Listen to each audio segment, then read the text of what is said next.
Sounds good. Hey, everybody, and welcome to Bad Advice for All, a show in which three Midwestern gentlemen do their best. We got some questions from listeners, and they're going to answer them. Fingers crossed. So first, we're Black, we have Walt Riegler, and we have my father, David Tiesma. And the first question today will be going to Walt. So Walt, Chad from Tipton, Indiana has written in and wants to know, what should his New Year's resolution be? So my strategy for life goals and really any goals is to make them attainable. So this one has worked for me in the past, and it actually was my resolution in 2020.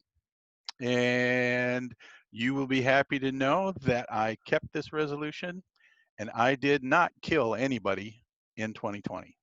Impressive. So, and now that's a little easier to do some years than others. And 2020, it was a little bit more of an active challenge rather than passive. Props to you, Walt. I considered it twice. Yeah. But there's other ways, factors that go into it. And then this year, one of these things kind of had to be involved. So that's my advice. Well, great. David, do you have any other? Walt, do you mind if I write that one down? Hey, you know what? Pass it on to whoever you want. Seriously. Yeah, I would.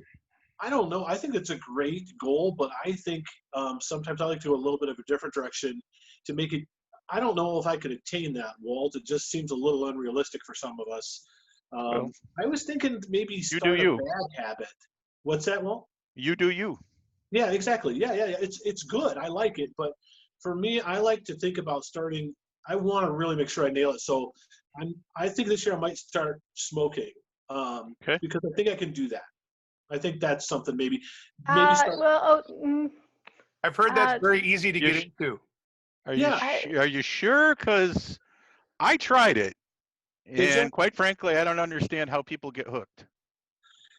Well, I don't know. Maybe what about meth? Okay, Roy. Drinking. Roy, do you have any good ideas of what Chad should be doing? Yeah, I think I'm going to go in a different direction with this. I struggle every year to come up with New Year's resolutions. And really, when it gets down to it, I end up writing down the same old ones anyways. So that's what I'm doing this year. My 2021 New Year's resolutions are the same as in 2020, with the addition of don't kill anyone, because that's gold, Walt.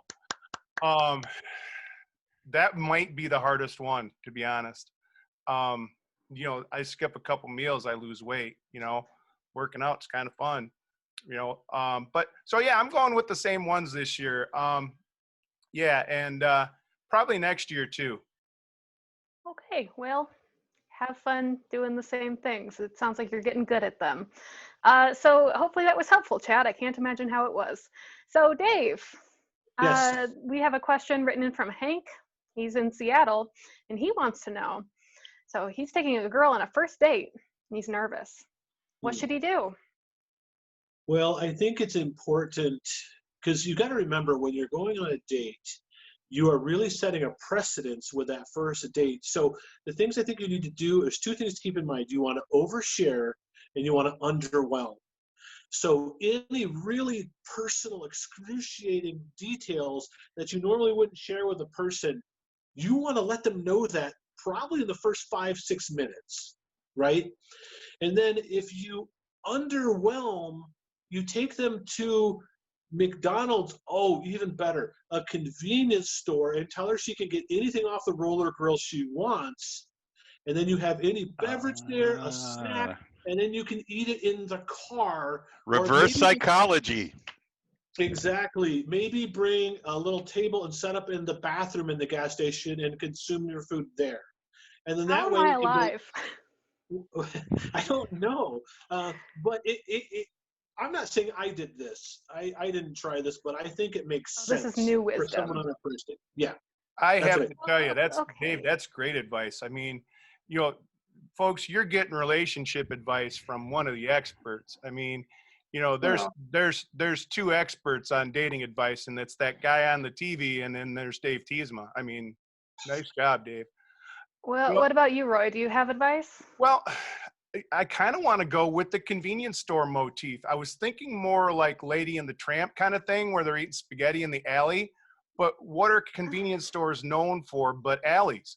So maybe as a supplement to your convenience store date, you pop out in the alley, you get a couple pieces of spaghetti, see where things go. I like it.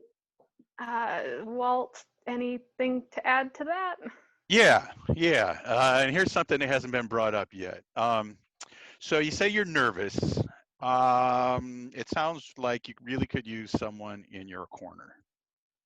So a cheerleader would be great. And who better than your mom?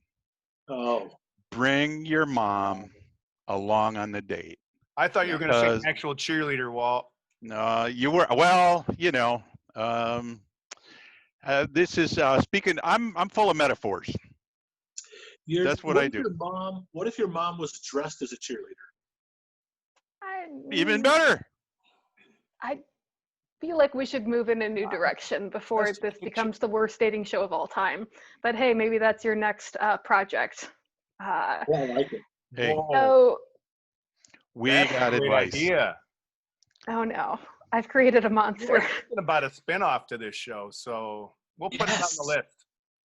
list. Okay, well, before that idea takes root, let's move on. Sarah from New Orleans writes in for you, Roy.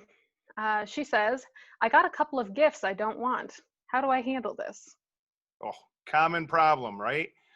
Christmas Mm, season, Hanukkah, all of those other things going on. Kwanzaa, gift giving, you know, special teacher gifts. Sometimes you want them, sometimes you don't. Um, Taking it back is kind of, you know. So the first impulse would be regifting. And I guess that's a great idea if you can, if you have people to give stuff to. But really, when it gets down to it, repurposing might be a better idea. You know, for example, okay, one of the things I really wanted for Christmas this year was a draft stop, a little thing you put under your door so that cold air can't get in during the winter, right? So I didn't get one of those, but I did get a bunch of tea light candles, and I got a sweater from grandma, right? So all I did is I rolled up the sweater real tight with the tea lights inside, boom, draft stop under your door, right? So I started thinking about the other gifts I got. I got another screwdriver because, you always need a screwdriver. Well, guess what? That door now has a door stop. So basically, what I'm suggesting is rather than re-gifting or throwing stuff out or putting it on the shelf and not using it until you go, I haven't ever used this thing. What you do is you take it and repurpose it, right? You take, let's see, got well, I another don't know. sweatshirt. What? You are crafty, sir. Yes. You are. Yeah, that's Walt. Did you get anything you didn't like this year, and what did you do with it? Well, this year I didn't. However, what I will say, and this is some advice that you might take to heart, you need to speak up for yourself, right? And I realize that this is after the fact, and so maybe you put this advice to use next year. Let people know you got something you didn't like. Let them know. Like, I hated that. Like, instead of sending a thank you note, just write a note and say, yeah, grandma, I got your sweater. Really doesn't work for me. Because otherwise you're going to end up getting more of this crap. See, and You I just thought don't I want was that. being disingenuous when I said, hey, grandma, thanks for the sweater. I'm putting it to good use. But you're actually saying I should tell grandma your sweater was what? Horrible? You don't have to be quite so blunt, although if you do, it'll have more impact. But you could just say, yeah, Grandma, that sweater's not working for me.